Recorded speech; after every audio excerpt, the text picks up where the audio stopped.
My brother sold the condo I inherited from Grandma behind my back, but when my lawyer saw the deed, he laughed. Foolish boy. The next day, my brother found out who really owned everything.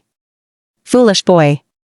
That's what my attorney said after reading the papers my brother had forged. I was halfway through my caramel macchiato in Portland when he told me the oceanfront condo my grandmother left me was gone, sold, signed, stolen. My brother had turned my inheritance into his own personal windfall, and the proof was sitting right there in front of him. I didn't scream. I didn't even hang up. I just stared out at the rain hammering against my apartment window, watching droplets race down the glass like they already knew what I was about to do next. Because if my brother thought I'd stay quiet 2,800 miles away, he had no idea what silence could become. I used to think distance protected me from family chaos, from their endless judgments, from the unspoken truth that I'd never measure up. Moving to Portland gave me room to breathe, to create something that was mine alone. My brother Trevor stayed behind in Charleston, climbed the corporate ladder, became the golden child everyone celebrated at Christmas. Dad practically worshipped him for it. And me? I was the flighty one who chose graphic design over business school. But there was one person who never made me feel like a disappointment. Grandma Rose. She was warmth in a world of cold expectations. Every summer vacation, she'd make her famous peach cobbler in her kitchen overlooking Charleston Harbor. The ocean breeze would drift through her windows while she shared stories about rebuilding her life after Grandpa passed. "Don't let anyone dim your light, Samantha," she'd say, holding both my hands. "You're meant to shine exactly as you are." That condo wasn't just real estate. It was her heart, a sanctuary filled with her lavender perfume, her infectious laugh, her unconditional love. When she died, she left me the deed, handwritten and signed in her elegant script. It was her way of saying, "I believe in you," even when nobody else seemed to. After the funeral, Trevor handled everything.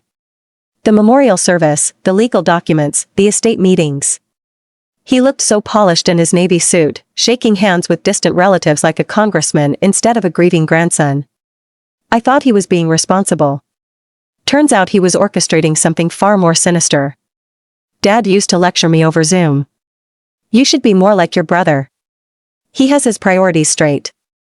I'd force a smile, sip my coffee, and let the criticism wash over me. I learned early that fighting for validation in our family was like screaming into a hurricane. Nobody heard you. So when my attorney called that drizzly Tuesday morning, when he said the condo had already been sold without my knowledge, I felt something inside me crystallize. The shock was sharp, surgical, almost clean. For a moment, I pictured Trevor signing those papers with that confident smirk of his, the one he wore when he wanted everyone to think he knew better than they did. I opened my laptop, scrolling through photos until I found one of Grandma Rose and me on that same balcony. Her arm was wrapped around my shoulders. The sunset painted everything gold. My chest tightened. Raymond's voice crackled through my earbuds. "Samantha, something's wrong with these documents," he said carefully. "The notary seals are irregular, and the signature looks practiced." I pushed back from my desk, staring at my computer screen in disbelief. "Practiced?" I repeated, though my gut already knew. He hesitated, then exhaled slowly. "Foolish boy," he muttered quietly, not at me, but at whoever thought they could pull this off. "Your brother must have forged these papers." Those 3 words, foolish boy, hit me harder than he intended. They echoed in my mind, twisting and sharpening with each repetition. To Raymond, it was just an observation. To me, it was validation. Trevor thought I was too naive, too far away, too trusting to catch on. Maybe I had been once. Not anymore. I minimized the call and opened my email archive. There it was, the scanned copy of Grandma Rose's will that Raymond had sent last spring. The signature on the property transfer looked similar, but not quite right. The curves were too angular, the pressure inconsistent. Trevor always wrote with too much force. He liked making his mark permanent. Outside, the rain intensified, drops racing down my window in chaotic patterns. I felt that same chaos building inside me, rage and heartbreak colliding into something focused and dangerous. Grandma Rose used to say, when someone steals from you, they're not just taking your possessions. They're showing you exactly who they are. Now I finally saw Trevor clearly. Raymond cleared his throat. "Listen, Samantha, don't confront him yet. If he falsified legal documents, we need ironclad evidence. I'll start pulling county records and transaction histories. You just need to stay quiet for now. I nodded even though he couldn't see me. Okay, I said, my voice eerily calm. Just find out how deep this goes. After we hung up, silence filled my studio apartment, the kind that vibrates in your rib cage. I stared at my trembling hands hovering over the keyboard. This wasn't just about property. This was about every family dinner where Trevor had outshone me. Every disappointed look when I chose art over finance. Every time Dad said, "Why can't you be more practical?" Maybe I wasn't practical. But I was determined. I spent the next 6 hours excavating old emails, Grandma Rose's letters, digital scans, even photographs of her handwriting from birthday cards. Every loop, every flourish became evidence. When I laid them side by side, the differences screamed at me. The forged signature looked almost perfect. That almost would be his downfall. By 2 a.m., I was surrounded by printouts and cold coffee. I sent Raymond the comparison images with one line. He believed I wouldn't notice. He was wrong. My phone buzzed immediately, a text from an unknown number. "You're asking dangerous questions." I froze, staring at those 5 words glowing on my screen. No name, no context, just that single threatening sentence. My heart hammered as I typed back. "Who is this?" The 3 dots appeared, pulsed, then vanished. Nothing. The next morning, my phone lit up with a name I'd been avoiding. Trevor. For 90 seconds, I watched his name flash on my screen. Part of me wanted to ignore it. The other part, curiosity, anger, maybe both, made me answer. "Sam." His voice burst through, smooth and cheerful. "You won't believe the deal I just closed. Grandma's condo. Sold it last Thursday. All cash. $425,000. Clean transaction." My fingers tightened around my phone. "You sold it?" "Yep," he said proudly. "The buyer loved the harbor view. And hey, I wanted to let you know I'm wiring you $55,000 next week. I figured you could use some help with that tiny apartment you're renting. $55,000 from my $425,000 inheritance." "Trevor," I said slowly, deliberately. "You do realize that condo was mine?" He laughed like I'd told a joke. "Come on, Sam. Grandma wanted us to share everything. You're across the country chasing design gigs. I handled the heavy lifting, like I always do." "You forged her signature," I said flatly. His tone shifted instantly, sharper, colder. "Careful. You don't know what you're talking about." I took a measured breath. "Actually, I do. Raymond found inconsistencies. Notary seals that don't exist. Handwriting that doesn't match Grandma's." Silence, then a forced chuckle. "You're being paranoid again. Maybe that lawyer wants more billable hours. Don't embarrass yourself over nothing." He hung up before I could respond. For several seconds, I stood there staring at my reflection in the rain-streaked window. My heartbeat wasn't racing. It was steady. Terrifyingly steady. I replayed the entire call and pressed record on my backup recording app.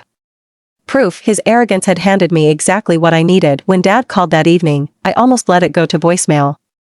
But guilt, that old familiar weight, made me answer. "Sweetheart," he said warmly. "Trevor told me about Grandma's condo. Such a relief to have that settled."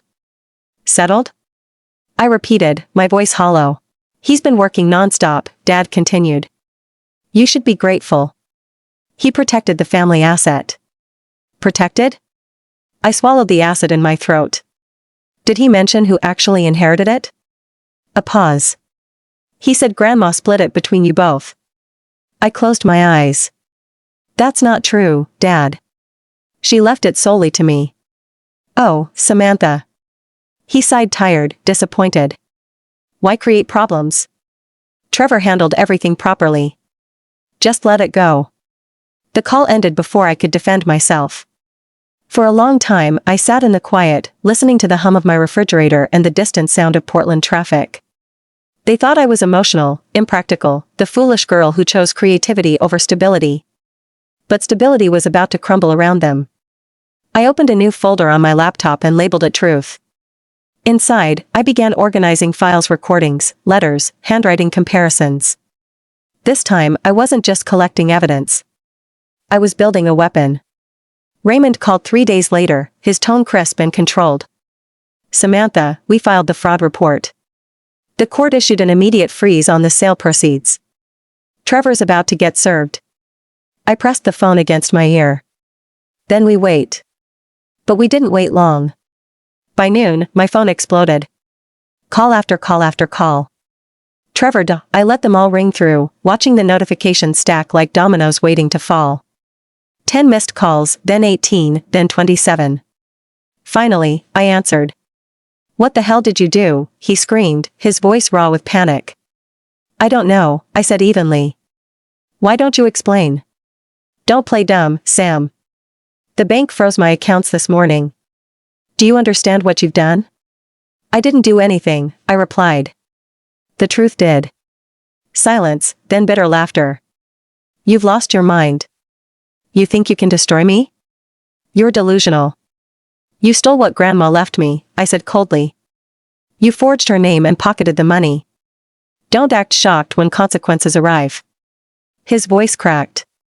You were never responsible enough to handle that property. I managed it for the family, like I always do. By stealing from me? By keeping you from embarrassing yourself. He snapped. You live in another state making website graphics and drinking overpriced coffee. You don't deserve that condo. My hand tightened around my phone. And you do? Someone had to act like an adult, he hissed.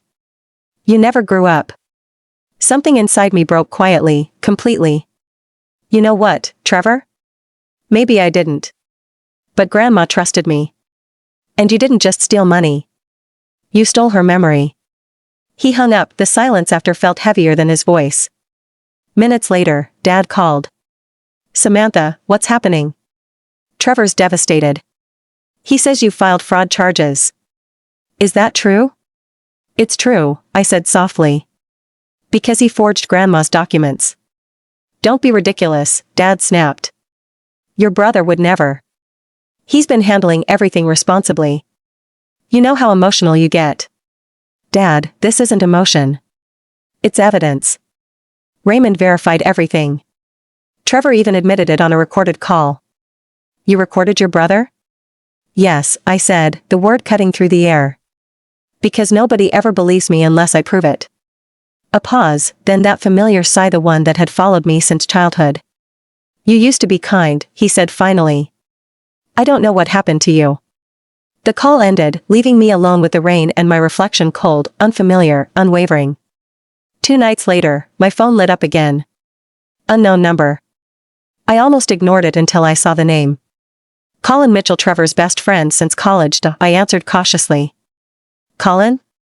Hey, Samantha, he said quietly, his usual confidence gone. I hope this isn't out of line, but you deserve to know the truth. I stayed silent. I didn't know what he'd done, Colin continued. He told me you'd signed off on everything. I didn't question it until the frozen accounts, the legal notices. Then I started digging. He exhaled heavily. He forged it, Samantha. The will, the notary, everything. He told me you wouldn't notice from Portland. I confronted him yesterday. He broke down, said he deserved it more, that he'd worked harder. He already spent part of the money on a Porsche. The world went silent around me. And you're telling me this now because I can't lie for him anymore. I'll testify if it goes to court. For a moment, I couldn't breathe. Thank you. You don't need to thank me, he said softly. You were right all along. When the call ended, I sat in the darkness, watching rain slide down my window. A strange calm settled over me. Not joy, not triumph, just clarity. Raymond called the next morning. Colin's cooperating. We've got everything we need. The buyers are willing to testify, too. If we move now, it's airtight.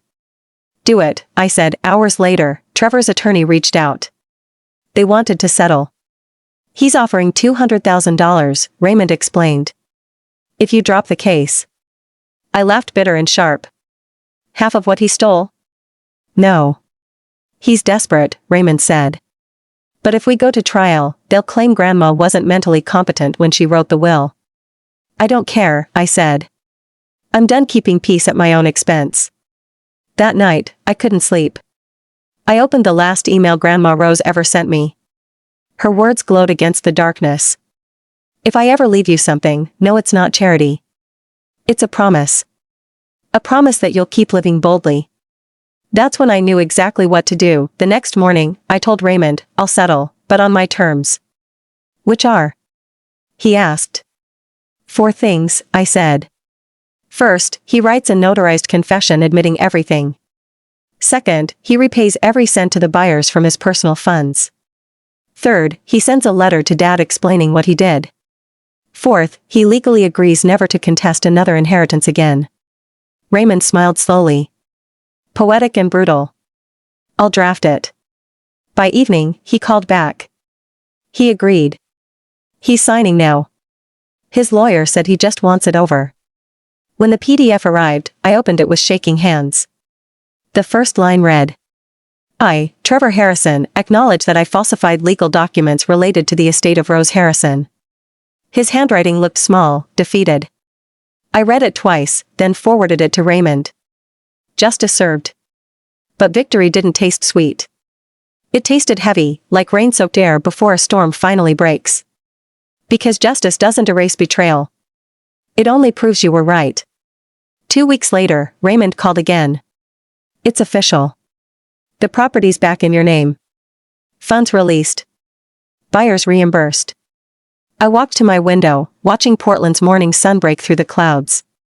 What will you do now? He asked. Sell it, I said quietly. Grandma didn't leave it for me to cling to. She left it for me to move forward. When the payment cleared, I stared at the balance. $440,000. But it wasn't the number that made me cry. It was what it represented. Belief. I quit my freelance grind 2 weeks later and opened my own design studio, Rose Creative. One desk, one dream, finally mine. For the first time in years, I didn't feel small.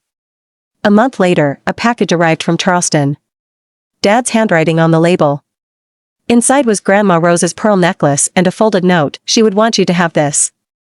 I turned it over, tracing the engraving. The world is waiting. Trevor moved back near our parents, sold his Porsche at a loss, and started therapy. I didn't hate him anymore. I just hoped he learned what Grandma taught me, that integrity is worth more than anything you can steal. One morning, sunlight warmed my studio desk, catching the pearls on my neck. I smiled, whispering, I made it, Grandma. Outside, Portland buzzed with possibility. New clients, new beginnings, a life that finally fit. If you've ever had to fight for what's right, tell me, was it worth it? Because standing in my studio, surrounded by everything I built from the ashes of betrayal, I finally knew my answer. It always was.